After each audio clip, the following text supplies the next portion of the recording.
Good evening, everyone.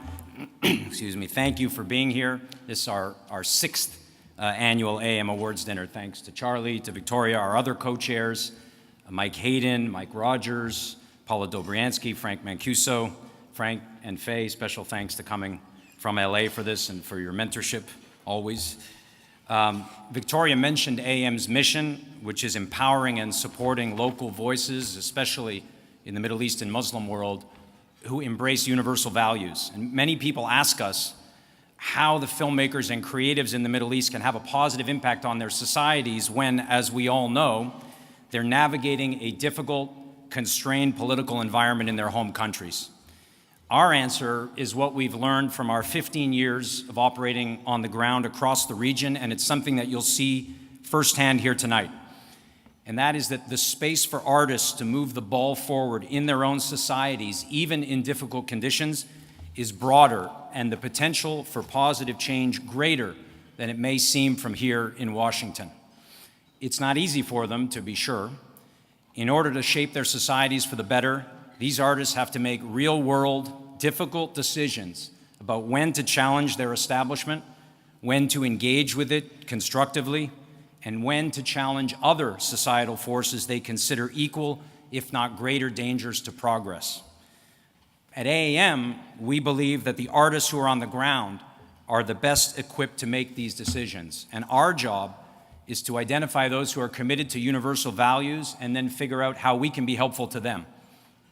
They're asking for our support, and we're trying to do our part, as you'll see later tonight, by bringing Hollywood creatives to lead screenwriting and filmmaking workshops across the greater Middle East, by launching co-productions of original scripted television and film, as well as documentaries, by calling attention to the voices and values of the finest filmmakers with events like tonight, and ultimately by developing the long-term cross-cultural relationships and collaboration that will help advance a more peaceful Middle East and build greater mutual understanding.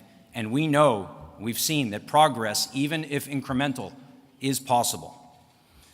Before we meet our first honoree, allow me just to give a few thank yous before we get rolling with the rest of the program.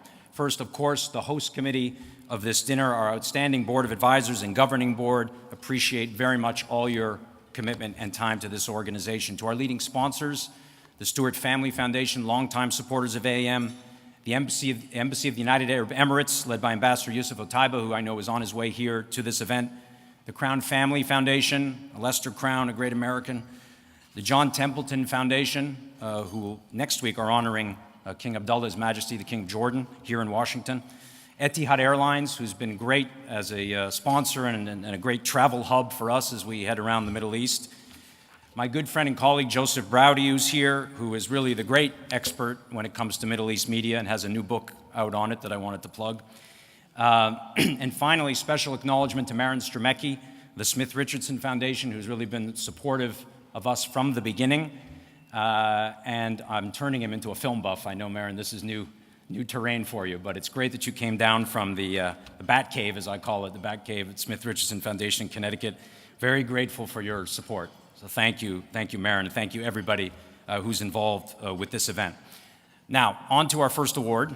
It's my pleasure to introduce one of our partners and a leader of our Screen Buzz workshops in the Middle East. We call the initiative Screen Buzz. She's the co-executive producer of one of Netflix's most popular series, Stranger Things, Jessica Mecklenburg.